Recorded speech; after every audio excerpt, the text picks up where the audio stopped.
Technology, diversity, wine, the redwoods, and everything in between.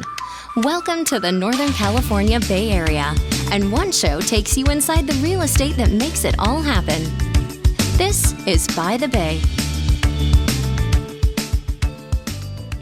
Hey, what's up, everyone? Dan Ancheta back here with another episode of By the Bay. Really appreciate you being here. And as a reminder, please do like and subscribe on Spotify, Apple Podcast, or YouTube, wherever you're finding us. Really appreciate you helping us build this audience and sharing the word. I also appreciate any reviews that you can leave. That helps the podcast grow and gets our message out to more home buyers and real estate professionals. So thanks for doing that. And I am really excited to introduce my guest today. This is Todd Graham from Pacific Coast Home Inspections, Inc., and kind of an interesting, different look at the way that people are doing real estate in the Bay Area with home inspections. So Todd, welcome to the show. Thanks for being here. Thank you for having me. Tell us, just want to jump right into why do people need home inspections? What are you looking for? And where do you play in the overall consumer experience when they're buying a home? Well, the main reason for a home inspection is, in a couple simple terms, cheap insurance. Everybody going into any kind of financial situation like that, where it's most likely the largest purchase they'll ever make, they want to know everything they can about it. In our business, what we will do is we will inspect visually. We do not remove panels and things along those lines, take things apart. But it's just a purely visual inspection of everything from the foundation all the way up and including the roof. We go through all the mechanics in the home, plumbing, electrical, HVAC, hot water heater, and so on and so forth. So to sum it up real quick, it's there for two reasons. One, for them to have the knowledge of what is going on in the home, especially if it's an older home. They definitely want to know any structural components, and most importantly, electrical. Electrical being my number one always, because it's people's lives. You don't want to play around with that. Number two is it gives them negotiation power. If they're going in, they're looking, maybe they need something they can kind of, strong arm the seller on a little bit, they can use the reports in that aspect of it. Right. So we see that. So, the home inspection we see happen a few different points. Sometimes there's a pre-inspection where the seller is actually doing the inspection, right? And they're sharing that report with a potential buyer. And it goes into the packet of things that they're doing when they're doing their due diligence to see if they want to make an offer or not. That will have, those types of things. There's also an appraisal that happens, right? And also like a pest inspection. It's also a pest, yeah. Right. So you're doing the actual physical home inspection, you're not an appraiser, and you're not doing a pest inspection. Correct. We are purely structural and mechanical. So we don't do the bugs, which is the pest and termite inspection, which as a mortgage broker, that's a lot of times what the mortgage brokers or lenders or underwriters are looking for is a clean pest. Sure. We are strictly the structural, meaning the foundation, all the structure, up above, walls, trusses, underlying girders, support pinning, so on and so forth. Then the roof. Then all the mechanicals, which is the plumbing, electrical, HVAC, and hot water heater. Okay, so making sure that the actual, the home is livable, that the systems are what they are, and you're not necessarily saying these are good or bad. It's like, this is the condition of it, and this is correct. What so you know what you're buying. You might know going in that it's old electrical, right? Certainly, yeah. But it's what is the condition of it? But what we're looking for is, safety concerns, things like that. Okay, you may know that, it's a pre-1963 home. Here in Sonoma County, pre-1963 means there was actually a limited building inspections. I mean, if you could write it on a cocktail napkin, turn it into the building department, you could pretty much build it. Interesting, okay. So if it's pre that, going in, there might be some funky stuff. Right. Electrical components have changed over the years. Right. Pretty dramatically. Right. So we're always looking for safety concerns. Right. That's the number one, is always people's safety. So it's funny because when we bought our house, the most recent house that we bought, you don't know what you don't know, right? And so I remember seeing in the report, hey, it called out a very specific electrical panel that was in the house. A Zinsco panel? Zinsco panel. Yeah. Exactly right. So it's funny because you already knew where this was going. Zinsco or Pushmatic. Most commonly in Sonoma County is going to be the Zinsco. Right. And so I didn't understand what that really meant and what the upgrading of that to be more current really would require, and the nuances of what that really meant. Turns out it was a big project. It can be in depth, yeah. Right. So going in from the consumer perspective, the reason that they have a home inspection done by a reputable local company that understands the nuances of construction in this area, and not just anybody, it has to be a very specific person, right? Yes. Is so that you know what you're actually going to own and what it's going to cost to upgrade, maintain, et cetera, that particular house. Yeah, right. Exactly. So that's probably the most important thing you can do as a consumer is check credentials. Make sure whoever's inspecting your house, whether it be a corporation like myself or Joe Blow who's calling himself an inspector, right? He may know his stuff very well, but make sure you find out he does. So what are the qualifications that someone has to go through to be a home inspector? In the state of California, there's very little actually. Okay. There's actually not a state license that required. Interesting. For a home inspector.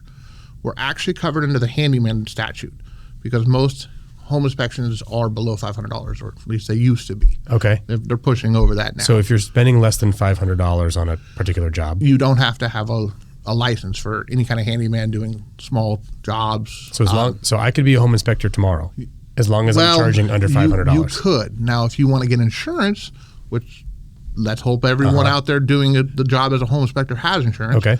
Then you need to actually pass at least a minimum of certification test. Okay. So I am certified by INRNACHI, International Association of Certified Home Inspectors. There's different associations. There's CRETA, California Real Estate Association. Okay. A couple of different licensing boards, certification boards. Okay. But in general, yes, you could go out and call yourself a home inspector tomorrow. I wouldn't advise that. Right. You're going to get sued really fast, probably. Right. When I first became an inspector, I have a number of friends who are mortgage brokers, realtors, so I thought I kind of had an in. Sure. But it was still took some time to build your clientele. But the first words out of everyone's mouth was, "Man, you're going to get sued." And I'm like, well, not if you know what you're talking about. Right. And then if you don't know, you always say, "I don't know, but I'm going to go find out." Right. So what's the risk that, why would a home inspector be sued? They call out something that is simply incorrect. Okay. Let's say you have an underpinning girder where it connects to a stem wall. So a girder sitting on a stem wall has to have a minimum of 1.5 inches resting on it. Well, they don't catch that because it's a really simple thing to miss, but it's a massive structural component. Tiny little shaker happens, something slips, and that particular part of the floor, the house isn't going to fall down, but it does, it slips. Home inspection was less than a year ago. Well, they're going to be asking questions. Interesting. Most suits, really only all you're going to get back is the cost of the inspection. So it really becomes kind of not real smart on the sewers Right. Side, but it does happen. I have personally never been sued. Okay. So good. Clean track record so far. That's clean good. track record. I've been doing this a long time. Yeah. Since 01 now. Okay. So you're 22 years or so experience into it. My first 10 or so years, I worked specifically just for a couple of different large investors. Okay. I just did their performer reports, their inspections, their annual inspections. So interesting. Annual inspection. So they have a rental portfolio. Exactly. And then we go through either annual or biannual. We do what's called a 4-point inspection, where we just do a quick overview of the structure, all the electrical, all the plumbing, and the roof, just to be sure that their investment is staying, on track. Now, while we're in there, they usually ask us to take a few pictures, make sure their tenants are, taking good care of the place. Taking good care of the place, but that's not our looking primary. for deferred maintenance, Exactly. other things that they need to be worried about. Correct. What does the carpet look like? That sort of thing. Yeah, is there food everywhere? Sure. Is the dog crapping all over the place? That kind of stuff. So I'm sure you see a bunch of very interesting situations. you can only imagine. Yeah. You can only imagine. I'd love to hear some stories about that. But yeah. So my worst one personally was on that example I gave of a girder. Okay. I was underneath a home. I was the only one there. Someone left the keys under the mat. It was way up in the hills. And inspection 101, never be directly underneath something when you're poking at it. Well, sometimes you're not the brightest in the world. You're in a hurry. You're trying to get something done. That happened. And this scar is because that girder came down. Oh, my goodness. Pinned my head onto the ground. Luckily, it got caught on the stem wall. And I was sitting down there, and I'm flopping around like a fish on a hook, thinking to myself, okay, well, this isn't good. How am I getting out of here? So luckily I was able to kind of calm down, take my flashlight apart and make a little shovel out of it. And I was able to dig my way out of there. So that's the worst one I personally, minus the ones where the toilet's not connected and there's literally a pile of feces underneath. So, but. Wow. Yeah, you do see this it all. This sounds like a very interesting experience. You never know what you're going to get into. You never know. So unreal. So you're crawling under the house, rain or shine. Oh yeah. There's a lot of houses in this area that have water or moisture under the house and that sort of thing. So you're crawling through it. You're climbing up on roofs and doing the thing. Oh yeah. Well, if we can't crawl on the roof because there are OSHA requirements. Okay. So if it's over a 512 pitch, we're not supposed to crawl on it. Okay. Or if it's more than 28 feet in the air. So at that point, we use drones. Oh, that's cool. So we take drone photos and fly it over it. And look at all the stuff. The drone has zoom in. You can actually do just as well with a drone as you can getting on the roof. Yeah, I don't like crawling on the roof, so I think that the drone is probably the way to go. It is. Plus, it's fun. Yeah, it's playing a video game. Got to have a little fun.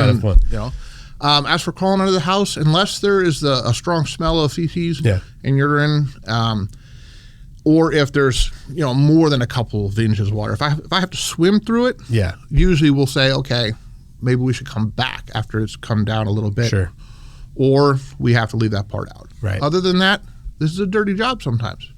Got to get down there, crawl underneath. It is what it is. What kind of critters and stuff you're finding in their houses. And all sorts of stuff. So always move slow and noisy. That way you don't corner any critters. Unbelievable. You've been there, done that. Don't want to do that. That's too funny.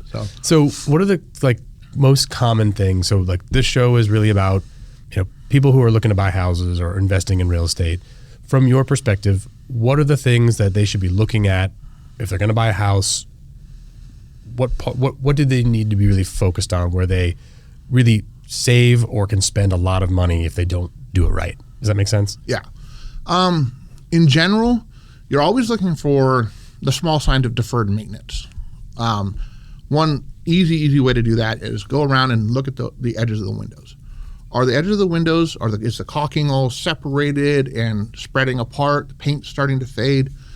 If that small task hasn't been taken care of, you can almost guarantee all the other little tasks haven't been taken care of. Interesting. Okay. Now, that's only one small component. When you're talking about large expenditures, roof, hot water heater, air conditioning, and electrical. Plumbing repairs are relatively cheap unless they're very severe. Now, we do sewer lateral inspections as well, but that's really the number one main big expense in plumbing. Okay. So tell us what's a sewer lateral? Sewer lateral, is from we run a camera from the home to the city facility. Okay. So it's the part that goes underneath the driveway or front yard or walkway. So this is taking the wastewater away from the house and putting it into the public utility sewer system. Correct. Do you also do septic system? We don't do no septics. This is just a camera. So if you're in Marin County, they actually require a sewer lateral inspection. Okay. Right. I've seen that on our contracts. Marin County, a few other counties require. There are a couple of East Bay counties, I believe, that do require it as well. Yeah. We'll run a camera down there. We'll see what material, whether there's any root penetration, cracks, full collapses, feces buildup, all those types of things. Those can be very expensive, $10,000 and up, because you have to dig something. The repair, not the inspections, not $10,000. No. Sorry, not the inspection. Okay. Inspection is relatively cheap. It's only a couple few $100. Right. So you're running a camera down it, looking around, seeing what you got there, and then if they have to. I can imagine if you have hardscape over it, or certainly if it goes underneath your driveway, a driveway alone, got a big tree there, or something like that. You've got to go and repair those things. So, but other than that, the electrical is always number one for me because it's somebody's life that might be, impacted, not just from the fire or being put out of a home, but somebody could be killed. Right. Short of an actual structural collapse, that's pretty rare. Pretty rare, right? Because it's building standards, and most of the time, even if they don't do it exactly right, there's enough nails in there that it's going to keep it from falling down. For the most part, yeah. Right. I mean, we've seen it all, but it's very rare. Right. Then beyond that, the roof is obviously your big one. Right.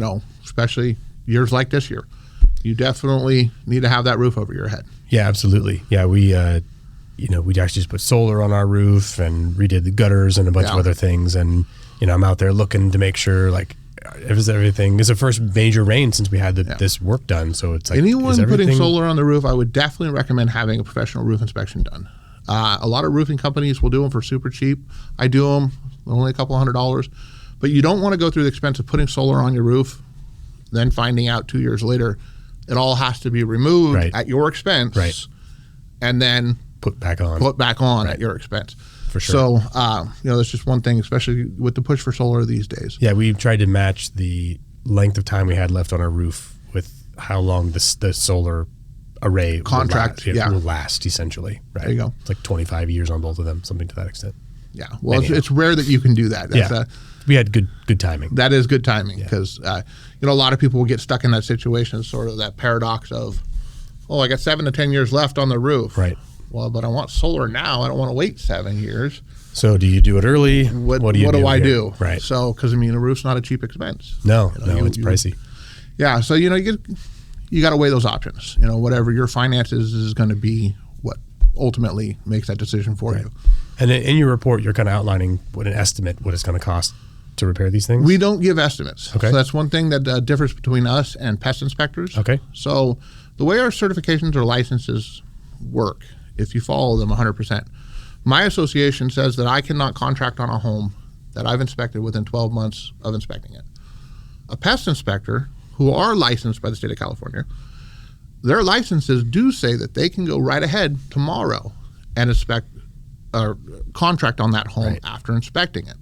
To repair the things, to make repairs and things along those lines. Mm-hmm. There's a lot of different beliefs there. Like back in 07, 08, when we had the last financial crisis, where appraisers were bumping up prices, and now appraisals have changed. Right. The whole process is different. The whole process, you have to go into a pool and you have to order this and blah, blah, blah, blah, blah. I have a love-hate relationship from the legality side of pest inspectors for that same reason. Got it. So bit of a conflict of interest potentially, but you want to hope that they're acting in good faith. And 99% of them are really good. Right. I work with a lot of them, and I've rarely find anyone that's out there purposely trying to find problems to milk people. Now this might be a little granular, but are you doing like chimney inspections and stuff as well? Chimneys are outside of our specs. Right. So we can see how these things add up. Right. So if you have like a rural property that's on septic, you need a home inspection, you need an appraisal, you need a chimney inspection potentially, you need a septic inspect. Like you have lots of specialties. As well as a well inspection. And a well inspection. You have all these different trades that are coming in and out. But it's really important, especially, depending on the age of the home. The information you receive is invaluable. Right. It really is. Think about it. Okay, on an average in-city home, you're going to spend about $1,000 on inspections. And on a typical rural property, you're going to spend closer to $1,500 on inspections. But what does one, to use your example, panel change cost? About $3,000 and up. Right. So, do the math. And at least it's cheap and if insurance. You know what you're buying. You know what you're getting into. Then you know what you're getting into, and you can price that into the home. You can ask for a credit back. You can ask for other things to or you can use that to budget. So that I tell people all the time, listen, this hot water heater's at its service life. Right. Expect it to go out sometime soon. Exactly. Right. We don't know. A lot of things, the manufacturers say 8 to 12 years. I've seen them going for 20 years. But just so you know, start budgeting. Start just sticking $10, $20 into a separate account somewhere. That way, when it does happen to fail, I seem to only buy things like the units I happen to get, like just die right at the service life.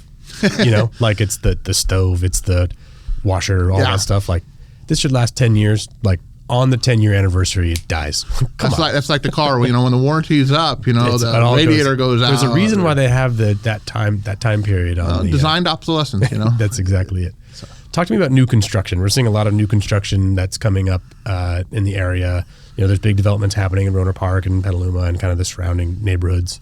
Santa Rosa has a lot of new construction. There's some stuff happening in Cloverdale. We're seeing that kind of pick up with the shortage of housing that we have. Do you recommend that a buyer who's buying a brand new home, brand new, first tenant, first owner of the house, do they need a home inspection? In my opinion, and obviously I'm a little biased, yes. But more importantly, I think, than maybe getting that inspection right at the purchase of the home is get what we call an 11-month inspection, which is at the typical builders give you a 1-year warranty. Right. So So you have a year to find any problems with the house. You have a year to find any problems. And they'll come back in and they'll fix whatever that is. Well, whatever's written into that contract. So, you have to be real careful there. Right. I believe in doing both. I believe because I have in the past, and it doesn't seem to be as much with the general standard new construction where the bigger companies are doing them, but during the fire rebuilds, when we had a lot of out-of-state kind of unscrupulous characters coming in. Sure. On 2 occasions, I'd had to have roofs removed and reinstalled. I mean, it looked like they were drunk up there. They went so far off their lines, they actually missed rows of nails within a year. And how is an average homeowner supposed to know that? I would have no idea what to even look for. I mean, unless you're, like a Christmas like crazy person like me, you're not going on your roof. Right. Or at least I hope not. I did that one year. I was like on my stomach doing the whole thing on the upper level of the roof. Yeah, I won't do that again. I put solar panels up, so no, I can't. Well, sorry, can't get up there now. Well, there's got to be a way to design onto the solar panel for sure. So anyway, new construction. I recommend it. I do recommend it because there's always nobody's perfect. Right. I'm not perfect. I can't sit here and say that I've never missed anything. Sure. I'm sure that I have. But I feel the 11-month inspection is actually more. I'd never heard about the 11-month inspection. I think that makes a lot of sense, right? You live in the house for 11 months. You, obviously you've called out anything that you've known that's broken. Sure. For sure. But there's things like roof and under the house and the way that things are set up and built. All homes have a break-in period. Right. So, things that maybe we didn't catch at the brand new on the onset of you getting your certificate of occupancy. Yeah. Maybe that 1 year or 11 months, something has occurred, a little settling has occurred, stucco cracks, caulking separations. But the cost of that is a couple $100, right? It's not. For an 11-month inspection, it usually starts about $400. Yeah. So you're not talking thousands and thousands of dollars here. For a $400 or $500 expense. You can have someone come out and inspect it, and that's potentially saving you thousands of dollars if you're like, hey, you didn't notice this, but these windows up here, their seals have failed or whatever it is. Absolutely. Like, that's a major issue. They've got to come and pull siding and do the whole thing to repair it. Mm-hmm. The homeowner, if they wait an extra month, that's on them. That is on them, exactly. So if that's exactly it. And seal failures are a big one. Right. Especially homes that are built too tight. When they go in and they build them too tight. And the building envelope always moves a little bit with negative, positive pressures, hot and cold, so on and so forth. So if seals start to, separate at that point, you're starting to get condensation or fogging in between the dual pane window. Yeah. That's a key sign that you've had a seal failure. Interesting. The other one is toilet leaks. New toilets, for some reason, have this knack of not sealing properly these days. I don't know what it is about current toilets, but I do recommend, and the homeowner can do it themselves. You can actually call the water department and they'll give you free dye tests. You can drop a little capsule of dye in your toilet, and if it changes color within 5 minutes, I think it is, that you have a small, tiny seep. Oh, interesting. And that can be very costly in the long run. Yeah, especially if it's a second floor or something like that. Absolutely. Sure. And you may not even notice it for years and years, but you're sending an extra 20 gallons a week now in the drain, you're paying for that. Right. So all these little things matter, Yeah, I like that. We have a number of clients that are buying new construction right now, and I'm going to add that to my checklist of things because we do like all these follow-up emails like, hey, congratulations, you bought your house, da-da-da-da-da. Yeah. Let's said we're going to, make sure that we recommend, hey, it's been 10 months since you closed. By the way, you have a 12-month, you have a warranty. You have a 12-month builder's warranty. You should really have a home inspection done between now and, Yeah, absolutely. You should always give yourself a small grace period too, because builders like to argue. Right. They always Make sure do. It's well within that. Well within. So we call it the 11-month inspection. Right.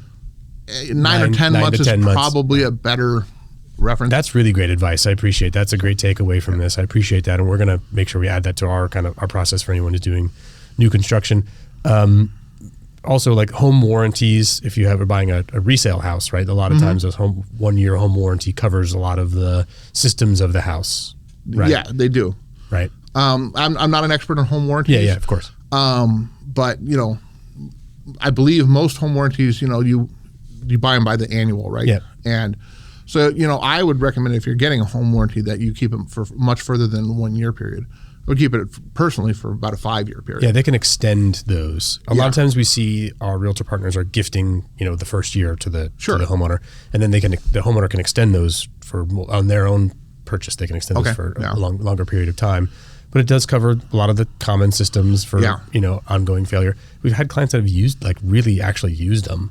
And I think a lot of times they don't use them. They forget that they actually have it, or that these things are covered. But the water heater goes out, you can get that. I always recommend a home warranty to everybody, and I recommend keeping it up till as long as they'll let you. Cows come home. Yeah, for sure. You never know, and especially if you scrape to get into that first home, it was really tough to get there, and you got to keep up, and things have these ups and downs. You never know what's going to happen. Having that insurance there is always a good thing. Nice. Cool.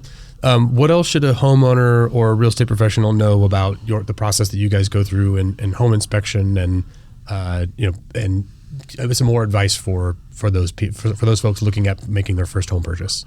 Well, for the people making their first home purchase, it's be there. Be there for the inspection, or at least show up at the end of the inspection, so that we can walk you through what we've discovered. It's all about, I think you can read these reports, but the reports are written in kind of more legalese than a lot of people will be able to understand. One of the very important things I think that people in my position need to provide is communication. That's number one.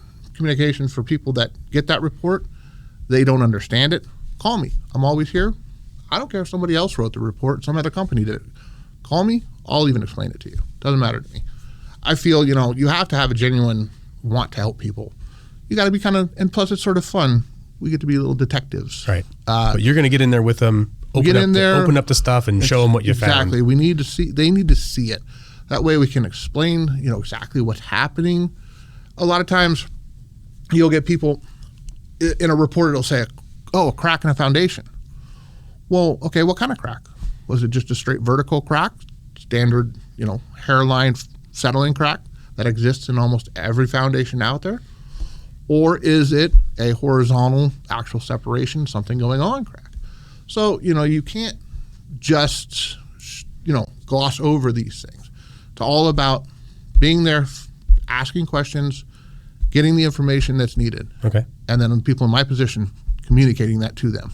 So in most cases, if you're buying a house and the seller has already done their own home inspection, do you recommend that you have your own home inspection done, or like an add-on to it, or so let's say if you've done a pre-inspection for a seller, and the buyer calls you and says, "Hey, we're in contract. I'm looking at the inspection that you've done." Will you go out there and meet them and show them the stuff that you found? How does that work? I will. Yeah. That's pretty rare that actually occurs. I've found that, when it's done by a reputable company, most people don't go the distance, not to my knowledge anyway, and get an additional home inspection. Right. I would never fault them for doing so, because it's never a bad idea to have it done more times, more eyes, always better. Sure. Whether I'd recommend it, I would say that depends on your time, because we deal in a lot of short escrows these days. Yeah, for sure. And your finances, whether you can afford it, if somebody's already paid for it and it's done by a really reputable company, you're probably pretty confident that that's a pretty good report. And to lean into your real estate the realtor that you're using, right? To know exactly, is this do you know this person? Have you seen? Have they been doing business with you for a long time? But if it's someone they've never heard of, then if it's Joe Blow's Inspection Services, then maybe you want to question that and have a second one done. Right. But a lot of times it's really tough too, because of those short contingency periods that we're talking about in today's world. 7 days, 10 days, so on and so forth. And I don't think that most real estate professionals, maybe they do. I don't think that most real estate professionals, and definitely consumers, don't know that you don't have to be specifically licensed for this type of work. No, I don't think they do. Right. And that's actually kind of scary. It is. I was on the phone. I had a kind of a strange ethical question. And I called Consumer Affairs the other day. And I kind of leaned into it, and I was like, why don't you license us? I don't understand this. You license everything else in California. What in the hell's going on here? Yeah. So good question. The lady on the phone was like, you're the first person I think have ever yelled at me for not licensing you. We want more regulation. But I just think it would be smart if they did. But who am I? Right. But the realtors out there should know who the good ones and new ones and yes. so on are. Right? And this is where experience matters. And if you don't necessarily have the experience, we all have to start somewhere. Right. Lean on those seniors in your office, on your broker, whomever it is. Make sure that you're listening to their wisdom because they know, they've been around. Right. And realtors, they're not idiots. They're smart people. They work hard, and they usually build good connections with their core group, their network of those professionals. That they don't necessarily have to use their network. Yeah. Build your own, but make sure it's with reputable people because otherwise you can get caught. And you don't want anyone getting in trouble. Nice, cool. I learned a lot. This is really great, and I appreciate you being on the show. And we'll make sure that people know how to get a hold of you. In the show notes, we'll put a link to your website and any other way that people can get a hold of you. And I think something that's often overlooked in the process is like, what are we actually buying? People get really excited about how the house looks and how they feel when they're there, but really understanding the underpinnings of what actually holds the house up and keeps you safe is pretty critical. The word inspector doesn't lend itself to a lot of good comments. So, people get worried about it. And that's one of the reasons that, that communication I spoke about is key because especially with first-time home buyers, they're nervous. It's their biggest expense. So, in my opinion, that's number one. Make sure you can help people feel comfortable, make sure they're making a good decision. And help them through it. In addition to having your mom or dad or father-in-law walk through the house, exactly, get a qualified professional in there. I know your uncle might be a contractor, right? But please hire a professional to do it. It's really cheap insurance, and it's always a smart move. Thanks, Todd. Really appreciate you being here, and I really appreciate the advice. And I'm going to learned a lot. We're going to add some things to our process to make sure our consumers know how to utilize these resources. Awesome. Thank you for having me. Right on. Thanks, Todd. Alrighty.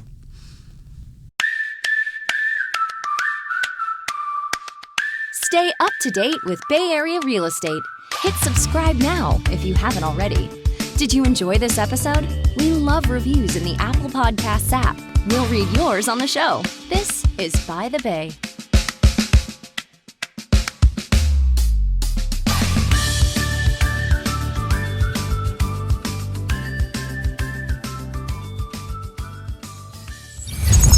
London Ear Media.